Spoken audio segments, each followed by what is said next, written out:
So I met Dan 3 years ago, 6 months after buying my first bike, and after I had just gone on my first solo bikepacking trip. I saw that he was carrying a camper behind his bicycle, and I knew I needed to meet this guy. I traveled to Monument Valley to film his story about riding his bicycle to spread his message about suicide awareness. All right, so right now I am set up here with my camera. I am the support vehicle for my buddy Dan, who I met last night. We met on the internet 2 weeks ago, and he is riding his bike for suicide awareness. And he is he's a survivor himself, and I think he has a story that's really worth telling. And so I'm out here supporting him today, kind of hopping over him and setting up shop to record, but really just to help bring light to his cause, help really support his message, and try to get that message to a wider group of people, because it's a message that is worth spreading, and it's a good message, and he's a good guy. And suicide's affected me in my life with friends and whatnot, so it's super important work that he's doing. We spent the day together, made a tour video of his bike and camper, and we set off on our ways. The next night, I got word that Dan had been hit by a car. It blew my mind that I had just filmed his story and that he was still alive. Well, 3 years later, Dan and I have just completed a 280-mile bikepacking trip through the Owens Valley in California, following the Los Angeles Aqueduct. When we got back to my house in Utah, we sat down for a chat about what life has been like since we filmed that camper video. This is that conversation. I hope you enjoy it. All right, y'all, so if you've been watching my channel for a while, you know that I've been making videos about bikes, but also about people who ride bikes. And so in this video, we're gonna hang out with Dan, who I did the bicycle camper tour with, and we're gonna talk about what he's been up to for the last 2 to 3 years, 3 years now, since I made the film about him and since his crash. So welcome, Dan, to the studio. What's up, buddy? How are you? Good to be here. Love you, bro. Yeah, I love you, man. Oh, it's good to hang out. Yeah, we actually just got done with a 5-day bikepacking trip along the Los Angeles Aqueduct that I've been putting in some work for the last couple years with, and having you along and having good company, it wouldn't have happened at all. No, what do they call them? Like road angels or road trail angels? Yeah. In a way, I was your trail angel for this adventure. Yeah. In a lot of ways. Yeah. That's the way I can look at it. Multiple times. So yeah, I wanted to bring Dan in, sort of make this update video and sort of update any of you who are, curious what Dan's been up to. So I think the first place I want to start is what was the rehabilitation like post crash? So we filmed. The next day you got hit. How long, I guess, was your rehab process, and how long was it until you were able to ride a bike again? Yeah. So there's the last part. There's different layers of being able to ride a bike. But so the accident happened. I was in the hospital for 13 days from the accident. Had the surgeries.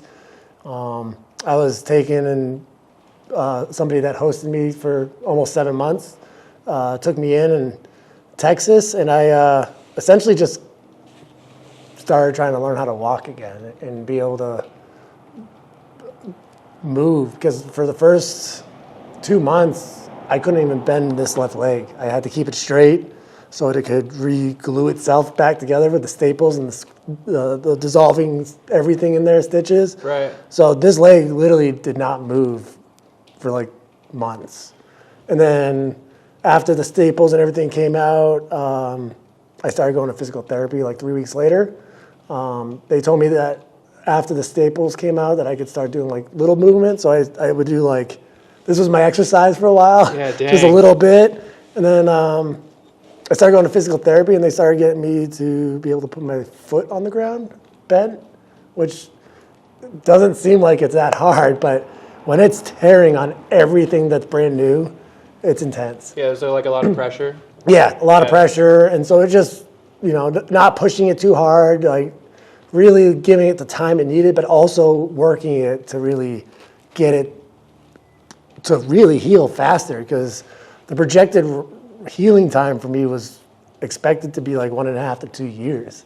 And so once I started going to physical therapy, it was more so just to be able to start walking. Once I got the go-ahead from my therapist to really start walking around my neighborhood and being outside, I had a walking cane, and I'd walk the neighborhood. I was very fortunate to be in northern Texas at this time, so it was kind of on an isolated area, right off of U.S. roadways. So it was really nice. Essentially, I was in like a luxury trailer park. Yeah. So it was nice. They were really small roads. I could zigzag them, and essentially that's what I did. Every day I'd go out, and my goal was to take a little bit further. And if I couldn't, at least make it to where I was previous days. And I Strava'd it. I documented all of it just because I wanted to show my progress. It was challenging not being able to be active. From going, as you saw, from literally living on my own, almost self-efficient. I was self-efficient in a lot of ways, but still relied on community. So it was really a huge, hitting a wall. I just was like, what am I doing? Yeah. I'm stuck to this wall. Yeah. And then someone came over and was like, we'll take pieces out for you. And I'm like, I can move my arm now, metaphorically. So it took a little while to be able to get to the point where I could really ride a bike, but quickly my physical therapist knew my journey, knew what I was going through and who I was as a cyclist and my mission. So she got me on a stationary bike pretty quickly once I got to that bending my knee point.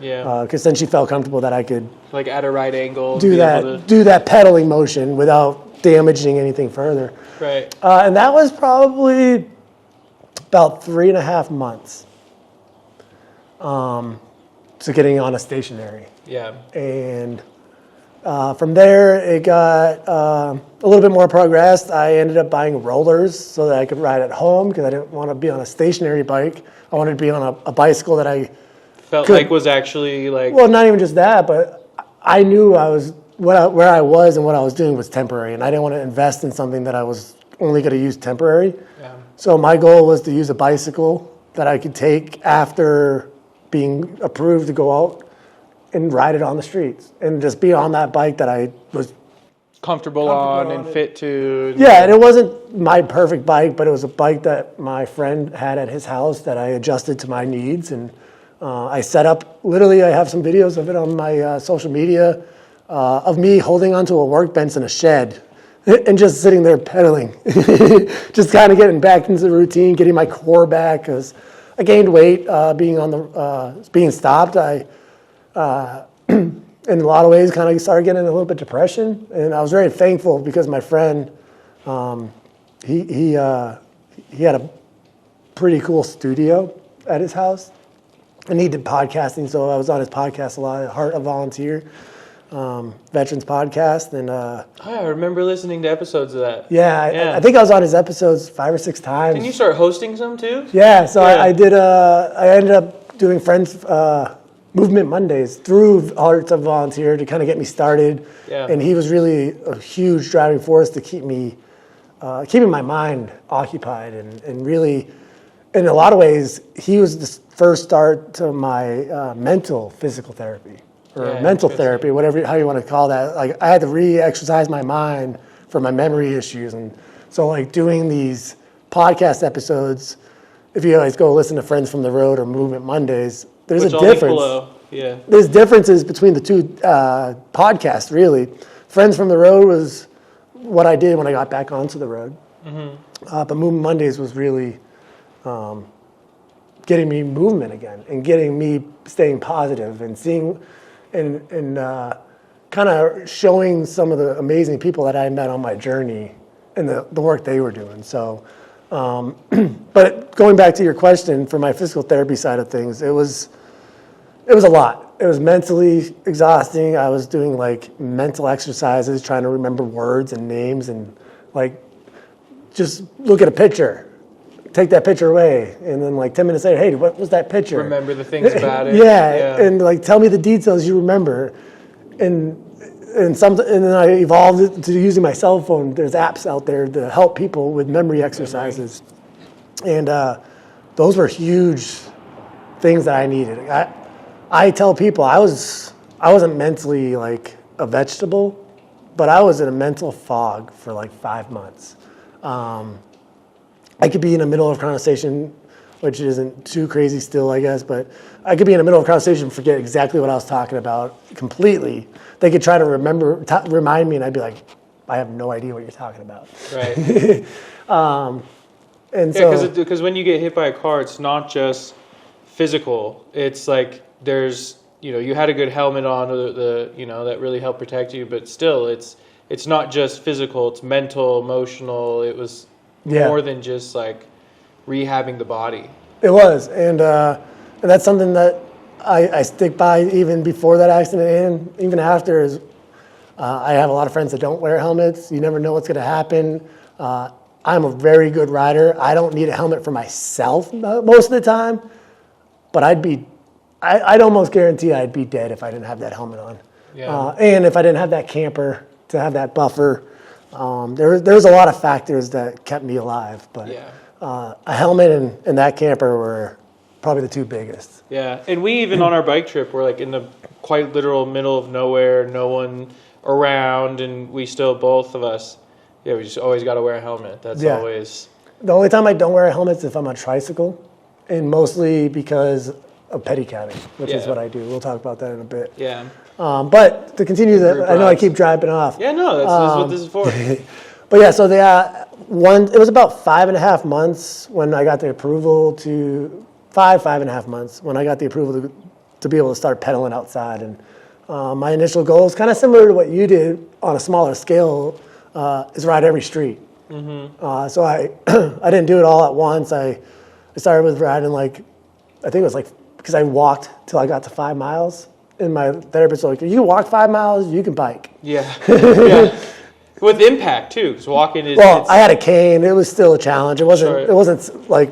It's like it wasn't me just doing this type thing. I was. Right. I can do this. I'm gonna bend my leg purposely just to get the bending in. Right. But it was a challenge. Yeah. So after that, I got the approval to get going. I started pedaling. Once I got to the point where I felt like I could really pedal the bike again, I tried with a light gear setup. You went on a camp out, right? I did an overnighter with a friend down there, and we just had a spot, and it was great. It was nice just to pedal. It wasn't a lot of gear. It was nothing compared to what I was used to. I couldn't ever carry any of that again. Right. Even still to this day, I don't know if I could actually carry that much like I did on the camper. The camper and Yeah, that was a lot. What was the weight of that? The camper was about 350 pounds, and with me on it was over 500. Yeah, man. And you saw I was moving. Yeah. And going up hills and all the pedaling. Yeah. It was there. So after that, it was a little over 7 months by the time I got back on the road fully loaded and continued to finish my journey. Yeah. So that was you took a break, you were forced to take a break from Arizona, right? We crossed over a border into... Yep, my 44th state was Arizona, and we were in there for I think 2 days when I got hit. Yeah. So was that the extent of the Arizona riding that you did for that state? So I went back to it. But I didn't go back to that region. I went somewhere else. I was very fearful to even go back to Arizona, but I knew that I had to really count it for myself. Because my goal is to ride through the state, even if it's a little section. Right. To ride in and ride out. Enter and exit, yeah. And I didn't exit. not on my bicycle at least. Right. Yeah. So yeah, the goal was definitely to always go back to it, but a lot of my close friends and people that I really connected with and shared some of my deeper things that I not always would post out, especially during that time, was my fear of going back to Arizona, and also a huge fear for me was being around cars again. And that was why I pushed myself so fast to get back out there and to finish what I started, because every day, let that fear, like, every day I could feel that fear of not wanting to go back on the road, and quite honestly, it probably wasn't a good reason to do it, but because I actually felt like the first 44 states, or 43, however you want to word it. You saw me. I was a smiling, and I always was, and I always will be. But I felt so free, and I felt like I felt me. Yeah. And I didn't care about cars. I didn't care about anything because I was out living and enjoying it, and it was amazing. And then after that, it just got kind of scary for me. I was like, I would tell my friends, I'm like, dude, I gotta either. If I knew myself, people would be like, Dan, you don't have to finish. Like you've done more than most people would ever do in their whole life. Yeah. Never mind doing it continually at that point. So nobody was like, oh, you're a failure. And I didn't consider myself a failure, but I knew I'd regret it if I didn't finish it. You were done with the mission. And I wanted to be done with it correctly, and I wanted to be able to say I did what that I set out to do. I think that's the part that really drove it, was one, from my childhood past is always being told that I wasn't going to be able to do it. I wanted to prove that it was doable, and I wanted to prove that I did it. Yeah. So they were those people that I'm grateful for now, hated at the time, to tell me, oh, that's not possible. It's like, let me show you. Yeah, let me prove it, because I did it now, and I can say I did it. Yeah, and that might have been like that initial spark, but that wasn't what really brought you over. No, but that was definitely the driving. That was a portion of what said you can get through these cars. Yeah. Because I even after getting on the road, I verbally said it. It was traumatizing to be on that, especially the California highway, the US 101 there, or whatever. Yeah, the 101. So that kind of segues into the next thing that you did. So after the crash of getting back on the road, was the Highway 1.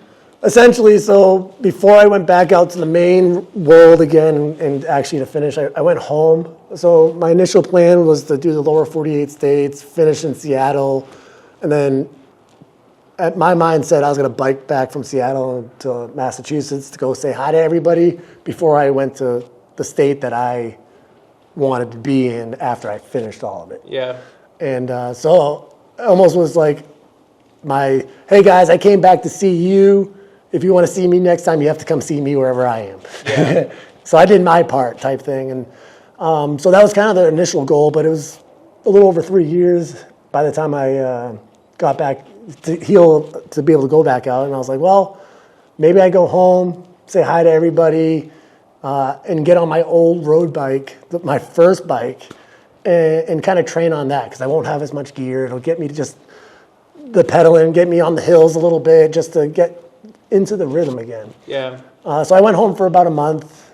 I rode my bike out of that month. I think I did 5 days. I got rides otherwise because it was a lot of strain. Yeah. And mentally, it was just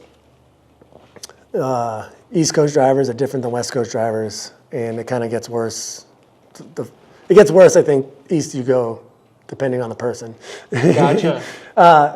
And not worse in the sense of like they're bad drivers. They're just maybe like the road infrastructure even too. Yeah, well, infrastructure is not enough space, because out here you can, where we are in Utah, like there's bike paths everywhere, and if there's not, there's room to build it in. Yeah, with rumble strip or with anything. Even on the yeah.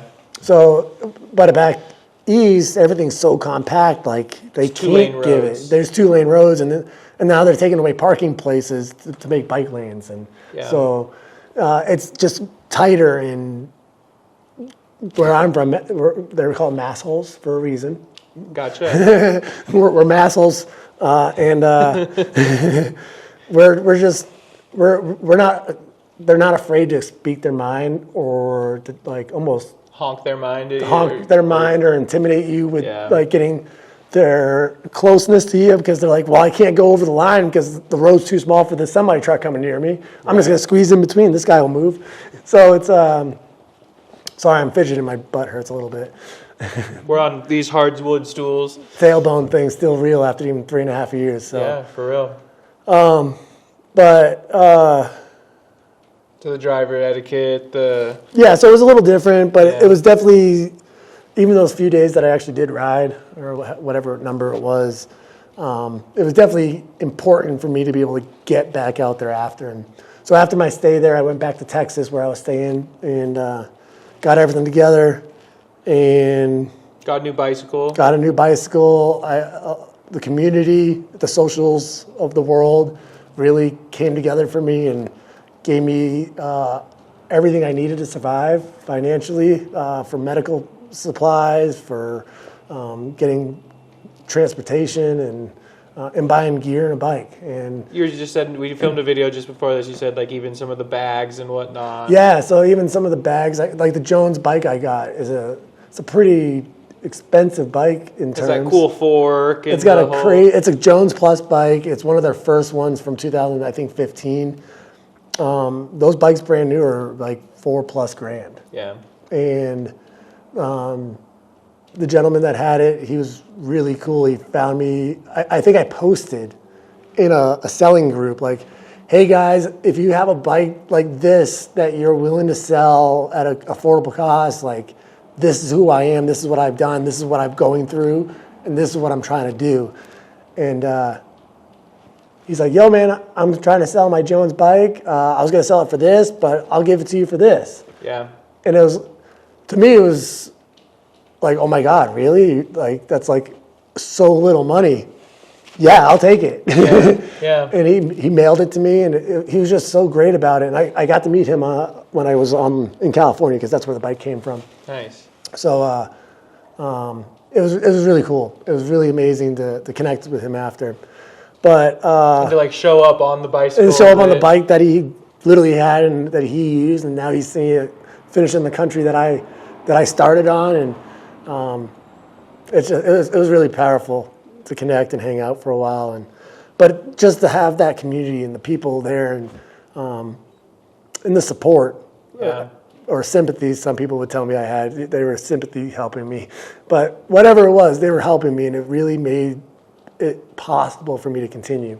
And it made me want to continue because Right. like I wanted to show other people how awesome this adventure would be, even if, even with all the chaos and the accident and the other accidents and stuff, like And continuing the mission of it's one pedal at a time no matter what, and it's doable. And yeah, there's scary moments and scary times, and there's times that you're gonna get knocked down, but we're always able to come back up. Right. And that was the power of it, just because like they wanted me to finish. Like even if they didn't say it, like they were helping me to heal so I could get back out there, so they could see the finish line as well. Yeah. Yeah. I mean, even from my perspective too, like I had all this footage and, spent like a day and a half, with you and sort of filming. And for me, it even took me a while to like get the videos out, because it was like, man, I want to do Dan justice, like I gotta, tell your story in a way that, and it was also kind of just, it was like, for me, it was so odd. Like if you didn't make it, I'm so glad you're here. Like I'm about to start crying, but like, I hope you would have posted it. Yeah. I hope you still would have posted it. It would have taken a little while. Yeah, but like it was, just even the thought of like the weight of holding your story and your purpose and your mission was huge, Mm-hmm. and even, and it still was huge for me. Still I remember even, telling even you right that now, it's still huge. That's so important for my future. Yeah. And my continuation of life. Like that footage is going to be so important for everything. The past that we've had, the present that we're doing now, and the future. And what was even cool about it too is when we started our trip, we met Edison. Yeah. And Edison, we were putting our bikes on the bike rack, and Edison goes, "Hey, you're Trent and Dan, right?" And I mean, you tell the story good. So we met Edison, and so we met Edison, and we're sitting on the bus. It's 6:00 in the morning. It was insane. First of all, like we're in the middle of Lone Pine, California, which is pretty in small the middle of nowhere. Valley area. There was like 6 people at the bus stop, maybe even 3. Like it was not. Yeah, there wasn't many. Yeah. And we're putting our bikes on the rack. My bike, the 600X, is a little bit wider, long base, and so it was really struggling to get in. But we got one wheel in, we strapped it on. We got the other one, we strapped it, and we strapped them together, type thing, and we made it work. But this guy's like, "Hey man, do you guys need help? Do you need help?" And we're like, "Oh, we got it, thanks." We get on the bus. He goes, "You're Dan and Trent, right?" I'm like, "Yeah." "How do you know us?" I should have known because the only videos we ever done together. Yeah. But he goes, "Yeah, man, I saw your guys' bicycle camper video, and I built a bicycle camper because of that, and I've been living in it for the last 3 years." And it was just so cool, and I think it was the great way to start that journey for us. Yeah. It was like the good omen. Yeah, it was like, hey, you're doing the right thing, you're at the right place, you're at the right time. Yeah, and so we got a photo with Edison. I'll put it in the video. He'll put it in the video so you can see it, but it was just so cool in that moment to be like, wow, we helped inspire this guy. And inspire him to build a camper that he's living in still 3 years later with a little tiny fireplace, he said. So that's little cool. Wood stove, wood stove, and still gotta go. I still gotta go out and find Edison. Yeah, we're gonna find him. He doesn't have any social media or anything, which I mean I think is quite awesome. But if you see this, Edison, yes, leave a comment, please. Yeah, please, so we can find you. Yeah, friend for life. For sure. Yeah. So yeah, just being able to inspire other people, and a cool thing that I had mentioned to you that night, the night before, was how there's a group of people in Germany that was inspired by that video and started building their own bicycle campers. And it was about a year and a half ago, they had reached out to me about joining their forum. Yeah.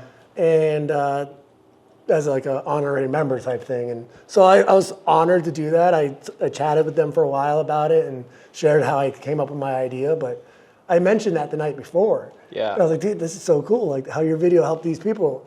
And then Edison was like, yeah. And then, did you guys know there's a German forum about your bicycle camper? And I'm like, yeah. Literally like 12 hours later. So it was just amazing for us to see that because, you don't always get to see those. I know there's other people that have reached out to me with their own bicycle campers that were inspired by the one that I built and that he shared for me. So it's just really cool to have that. I miss that camper so much. That thing was really, it was home. Yeah.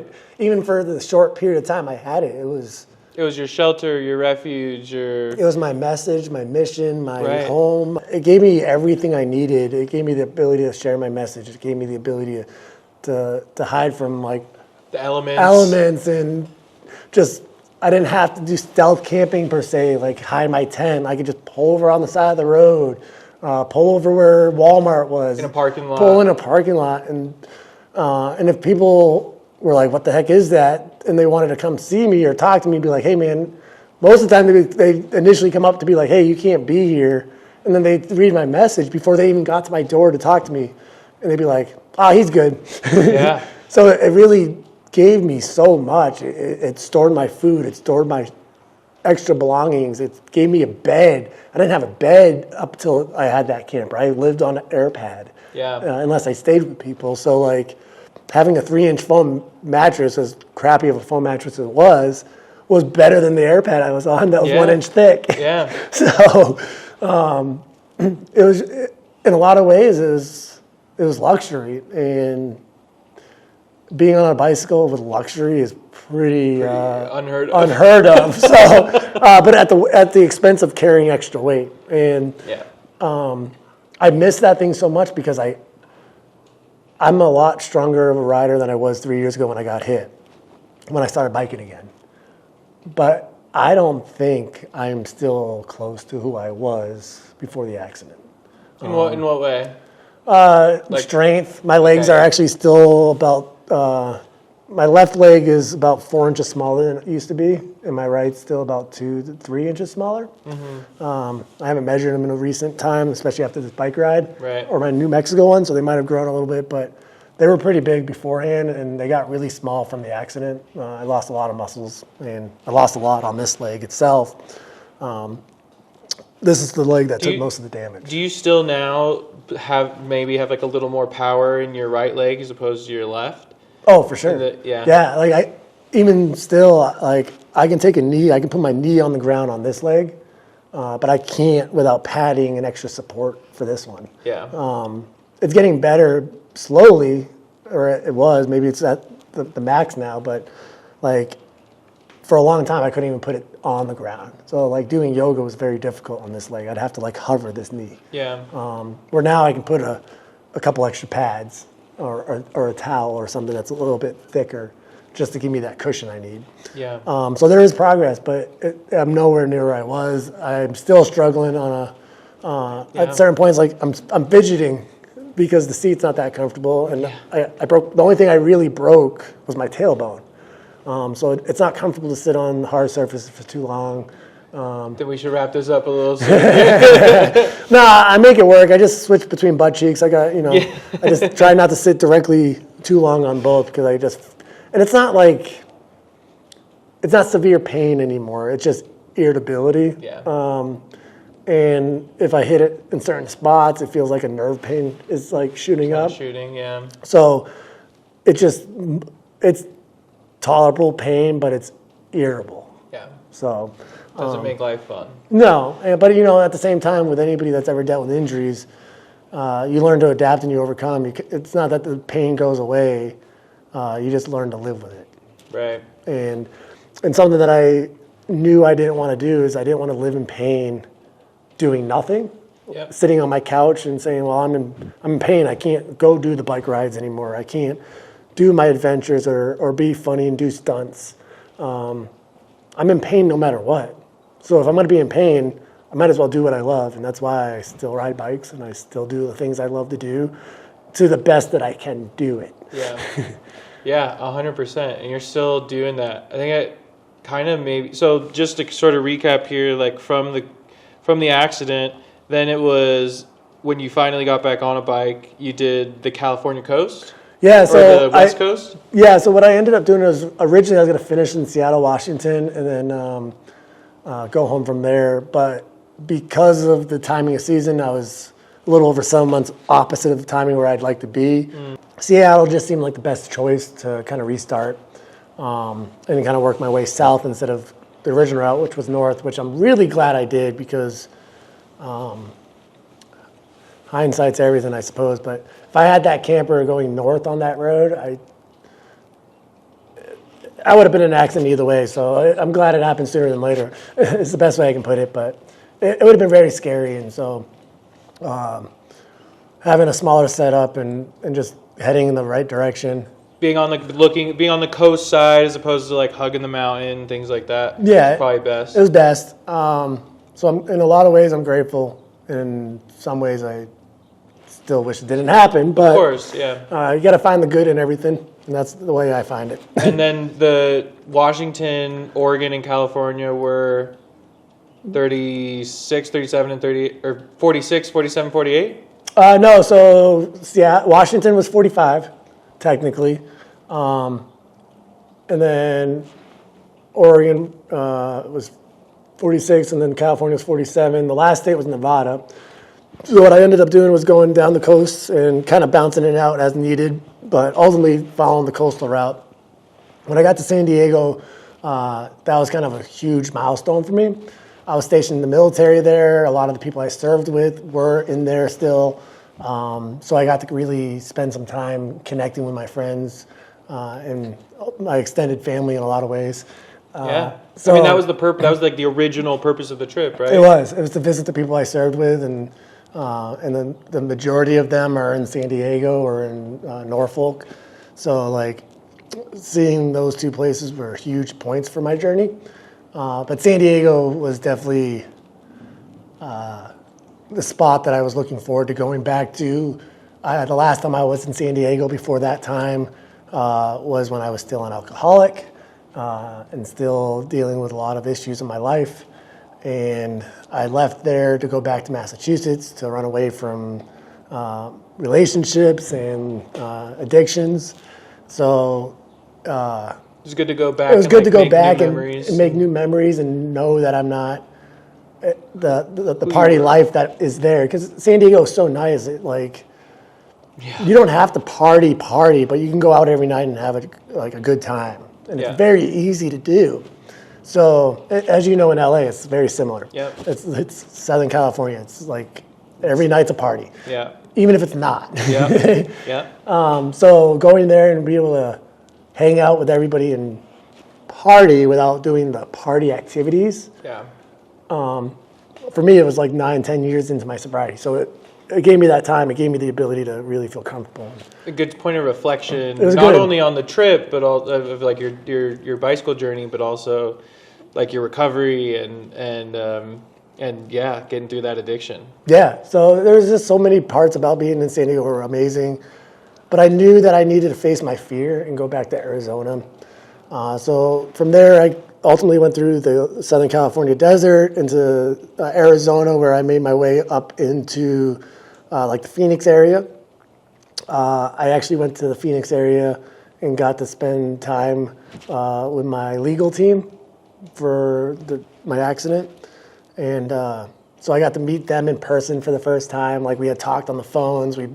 I was in the hospital during COVID, so lawyers and people weren't allowed to come in. You guys weren't even allowed to bring me my support snacks. Anything But, we could do to be like, we're thinking of you. Yeah, so like, and in a lot of ways, I'm really grateful of that time frame because I didn't want visitors. It was something that I wasn't ashamed of what happened or anything like that, but people wasting their time and money to come see me would have been awesome, but it's the same thing for me as a phone call and a video chat, and they don't have to spend the money or time dealing with the chaos that I'm dealing with already. Yeah. And I try to think of people like that in some ways. So, I did a lot of video chatting. I communicated with a lot of people there at that time, so it was great. But, going to Arizona was awesome. Meeting my team that's really helping me get through all of this. And documenting pretty much everything because I'm not very good at documenting other than like pictures and videos.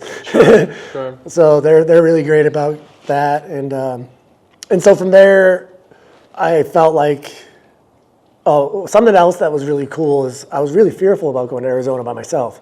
Something that I learned going down the California coast because I met this group of guys that were biking and they met other guys that were biking together, and they all kind of joined and made a group of independent guys. And I ended up catching up to these guys, and we rode into San Francisco together. And we didn't ride like a tight group per se during the day, but we would ride. We would leave around the same time, and we would say, "Hey, we're gonna end here today." So we knew where our start and finish was, and we knew who was part of that group. And if they were saying, "Oh, well, we're not going to make it there," we knew they weren't part of the group anymore. And it was really cool because, like, technically I was still alone, but it was the first time since before the accident where I felt comfortable being on the roads. And that was knowing there was other people. There was other people that knew who I was, that knew that if something happened, like, hey, where's Dan? Has anybody heard from Dan today? Or whatever the situation could have been, and vice versa. Just being accountable for other people. And I realized that I had a huge fear of being alone in certain situations, fearfully death situations. Like, I wasn't alone until that morning that I started riding by myself. Like, you guys were with me until that night when we left, and they continued on, and then you pretty much caught up to them type thing. Right. And when I got hit by that car, I was alone. Nobody there were people that stopped, good Samaritans that stopped to help, and I don't remember any of them. I don't remember any of the accident, but there were people that helped, but they didn't know me. And I just felt like, man, I could have died. And somebody would have figured it out sooner or later because I would stop posting, or somebody would try to call me, and maybe they'd answer, or they'd find my mom's number and call her and tell her. If they got, the cops can figure it out to unlock my phone. Use my fingerprint from my cold body.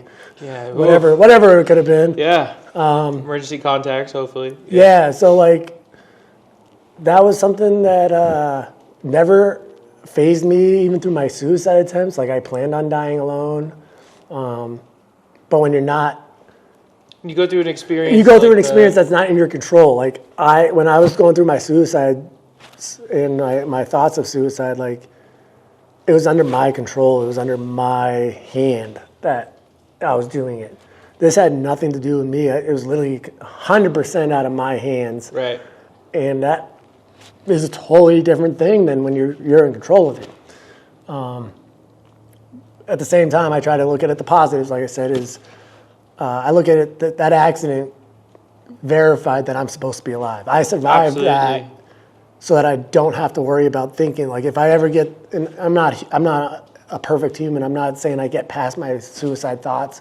I still have thoughts of suicide, but I don't hold on to those idolations, and I don't turn those into plans or actions. Like, that isn't like who you are. No, but it's still a subdivision that of the brain that's just like, oh, how would you do it this time? Or, stupid stuff like that. But a lot of times now I have the skills and the resources to be like, that's not true. Those people care about me. Or let's observe that thought. And kind of just like process it differently and move past it. Yeah. Which wasn't ever there before, but like, I tell people, like, leading up to that accident, I was in my own head thinking about those thoughts. Like, what happens when I finish? Is the old Dan going to come back? Right. Did I actually heal on my journey, or did I just run away from it? And like, all these different thoughts were popping in my brain. And like, for me, I went to my higher power and I was like, just give me this. Give me a sign that I am doing what I'm supposed to be doing after I'm done with this. And after the accident, I'm like, man, I could have figured it out a different way. But thank you. Yeah. Message heard. Yeah, so like, heard that. Heard that. Exactly. So like, for me, it's a blessing in disguise. Like, it sucked that I had to go through that. I'm still going through that. Yeah. But it gave me the purpose that I needed. It told me that I'm here for a reason. And like my sign that I have on the camper and what I still carry on all my bikes is make a stranger smile. That's my mission in life now. Like, it sounds like a simple mission. It is, but that's what makes it so easy to accomplish. Like, make a stranger smile. Doesn't say make 100 strangers smile or make just one stranger smile, then my purpose is complete. If I can make a stranger smile every day, that's pretty awesome. Yeah. And I tell people, like, some people aren't socially putting out there to go be active, to talk to, per se, strangers. We were told from a very young age, don't talk to strangers. Yeah. But some of our best friends were strangers at one point. Right. And we were strangers at one point. Exactly. We met off of I saw Dan posting about on a bicycle touring group.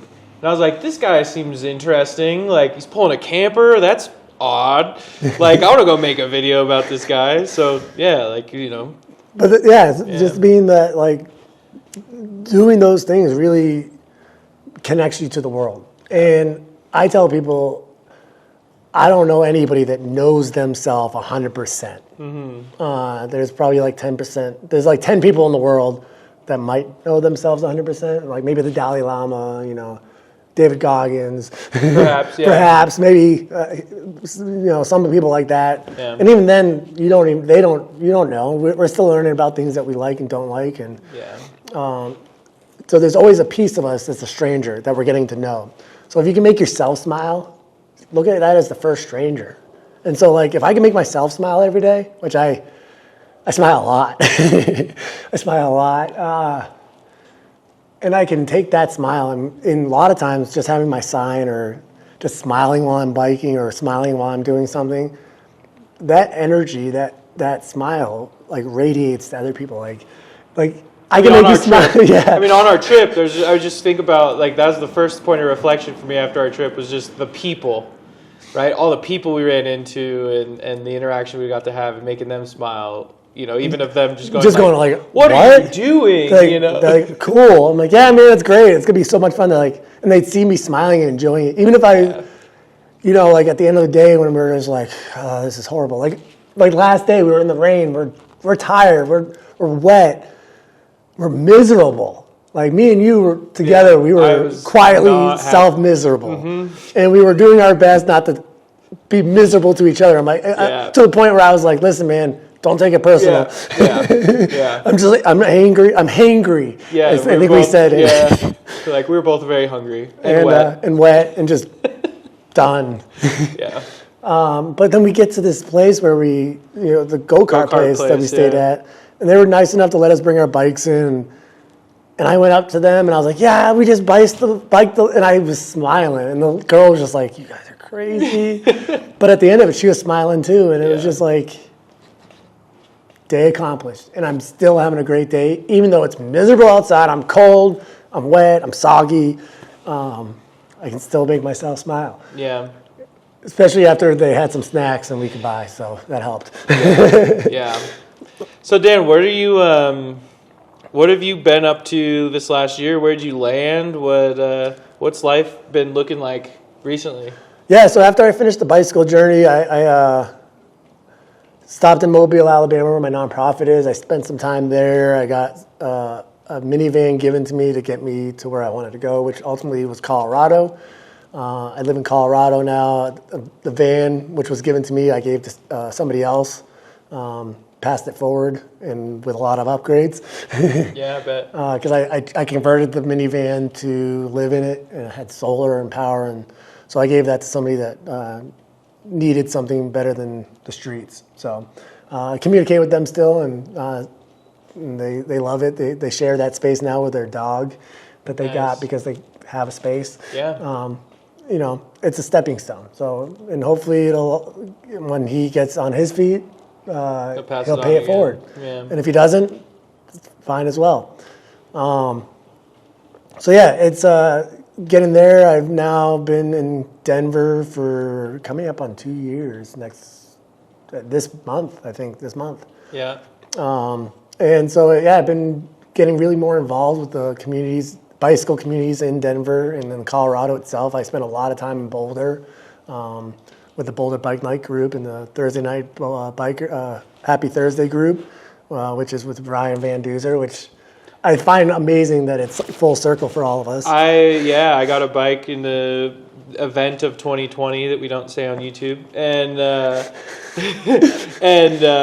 I got a bike then. Found Ryan Van Duzer on YouTube, watched him bike across the country with his then girlfriend, and was like, "This seems like something I want to do." You know, I want to challenge myself and ride a bike in different places. I've never taken on physical challenges really ever in my life, so. Yeah, and now Ryan, look at you. Yeah, right. I'm doing my best, showing that us big boys can do it. Hey, one pedal at a time. Like I said to you a lot on this. Yeah. I'm like, this. He kept saying, "I'm sorry." He's like, "I'm sorry for being slow. I'm sorry for making you do this." I'm like, "Dude, stop saying sorry. I volunteered for this. Yeah. It's one pedal at a time, bro. I don't care if it's one step. We'll make it." Yeah, and we did make it. We did. But yeah, it's like this weird butterfly effect of like getting inspired by Ryan, starting to make videos, making videos about other people, and then Ryan watching the video, and then now like you guys are good friends. Yeah, right? We hang out outside of biking, and we've done a lot of events together now, and we just do a lot of similar things. So we really blend really well together as friends, and I look at him as a mentor. He's actually really helped me with my advancement in my videos and my creativity. He's given me a lot of resources, and he's he's literally, if you guys don't know who he is, go Yeah. check out Doozer TV, Put Ryan that- Van Doozer. Put that in the description. And the person that you see in his videos is the same person you see in real life. And if you're privileged enough to be family or friends that have his phone number, that he's always there for you when you need it, and he gets back to you. He's such a genuine person that Right. it's an honor to be his friend. It's an honor to have him as my mentor, because I look at him as a pretty good mentor right now. Yeah. And really, since his help, I've my channel's growing. Yeah. I'm posting a lot more. I'm being way more proactive. Yep. You got Premiere. You're like going through editing all your videos, and Yeah, I'm using a lot of the same gear as him now. My GoPro was Ryan's. He gave it to me. He's like, long-term loan. yeah, So yeah. That kind of rounds it out, I guess, perfectly. Like Dan's been making videos on his adventures. I mean, for a couple years, but you've had a lot of good growth in the last this 6 months, the last 6 months. So 6 years for the last 6 months, I've gotten a bigger growth than I did for the first 6 years. yeah, So it's definitely showing itself, and having you as a support, and having him, and just being able to communicate with some really awesome guys that are doing well on YouTube, like Matty Active. Just having you guys as friends and like mentors and inspirations really is growing me as a person. So I'm thankful for that. And the inspiration just keeps going around. It goes in circles. Yeah. So I guess, is there anything else you want to talk about, or to sort of let the people know before we go over sort of where they can find you? Yeah, so the biggest thing that I really want to talk about is my nonprofit real quick. Yeah. And just because I finished the lower 48 states, I didn't stop doing my mission. I just stopped riding every single day. Even just in the spending the last week together, you're like always answering phone calls and talking to people and providing support, and like it's a lifestyle. It's life. It is. Yeah, And for you. And so it is part of my life, and it's part of my being. Like a piece of it is to make a stranger smile, and if I can help somebody that's in the dark see their own light. I'm not giving them a light. I'm not doing anything. I'm just kind of guiding them with their own, like really I'm behind them. They're guiding me through their stuff, and I'm just like, when they go down the wrong path, I'm like, hey, I think you're supposed to go this way. Just kind of like behind them, guiding them. Yeah. And it's something that I'm really grateful to still be able to do, and I'm growing that as well. Like my goal now is to kind of start focusing more on kids and getting them on bicycles and getting them being active and getting them to understand the signs of their friends, their parents, their family members, and later on in life, their coworkers, of what they can do when it comes to, are you thinking of suicide? Are you thinking of harming yourself? Are you thinking of harming others? Those 3 questions are so hard for so many of us to ask. And if we just normalize those 3 questions, and we're not therapists. We can't give, the biggest thing is we're not therapists. If you're going to help somebody, just listen. Yeah. Be non-judgmental, know that your life isn't theirs, and know that what you are doing, what you would do is not what they're doing. So don't compare yourself to them, and don't, just be there. You don't have to say a word. We don't, human beings, we want to fix everything. So it's hard to shut that off at times, but it's really important to shut that off. We can't fix their problems. We can't fix their issues, but we can help guide them to help them fix them. That's something I remember you saying when we met the first time, was like, people don't want to just be forwarded to a therapist, or, I mean, that is a good option, and, is a typical plan of action, I but would being think. part of it. But to, like, they are going to you because they're comfortable with you, and they want to talk to you about what they're going through. That's something I really remember. Yeah, and it's, I don't have all the answers. I've been doing this now, suicide prevention, since I would say 2018. This is my real solid 6th year of it. And quite honestly, there's times where I just don't know what to do or say. Yeah. So I just sit there and listen, and I just make contact, and the other person won't even say a word to me. We won't even have words spoken.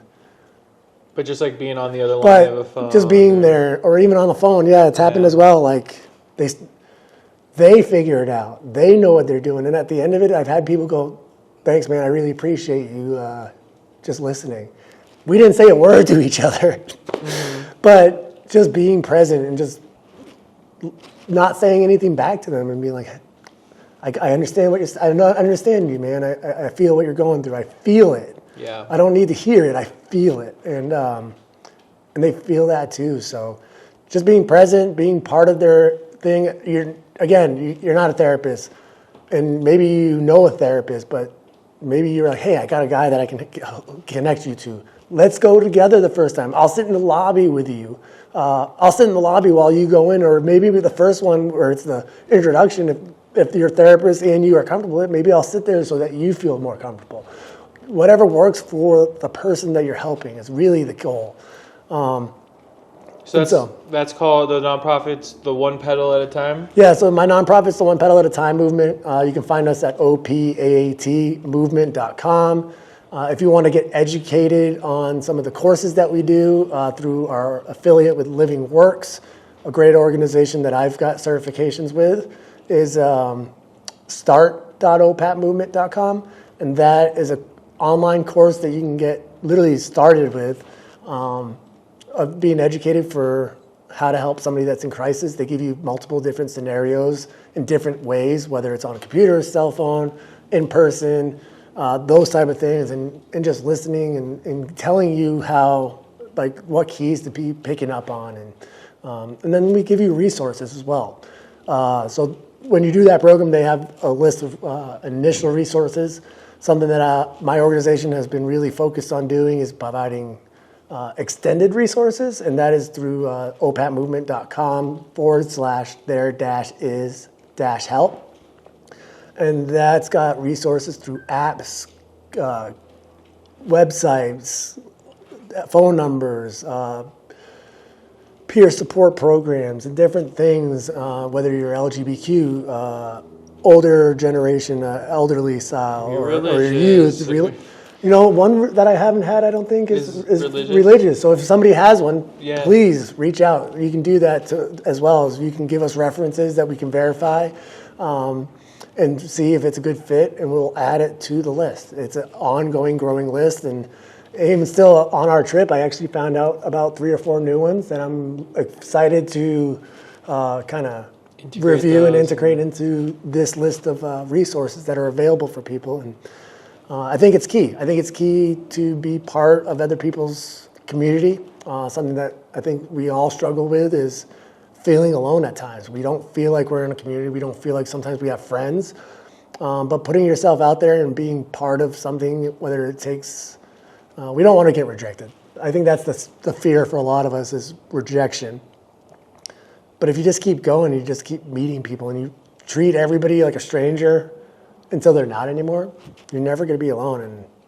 And I think that's important. Yeah, that's beautiful. Thank you. Well, that's been an update, right? It's been a couple years. 3.5. Yeah, it's been quite a couple years. And so make sure you've got to go follow Dan on his YouTube, on his Instagram. I'll link those below. Do you want to say what they are? Yeah, Ride with Dan USA. All one kind of word type thing, but they're all the same. You can also find me on ridewithdanusa.com, and that will also link you to my nonprofit for other resources as well. You can find a lot of the gear that I use through different links, and we got a video of that too. Yeah, which I just had a video of, so you can see a lot of the gear that I use or have used on different setups. Yep. And just different resources, whether it's for bike packing, suicide prevention, or just being a good person. Yep. Sweet. Well, thanks for watching this video. If you watched the camper videos that we did 3 years ago and have gotten through this video to hear what Dan is up to, leave a comment below. We'd love to, we've met people, quite frankly, in person, multiple times who've watched the videos and have been following along, but it's always always awesome to hear about that. So Yeah. leave a comment below, and yeah, stick around for the next video. Check out the links. See you on the next one.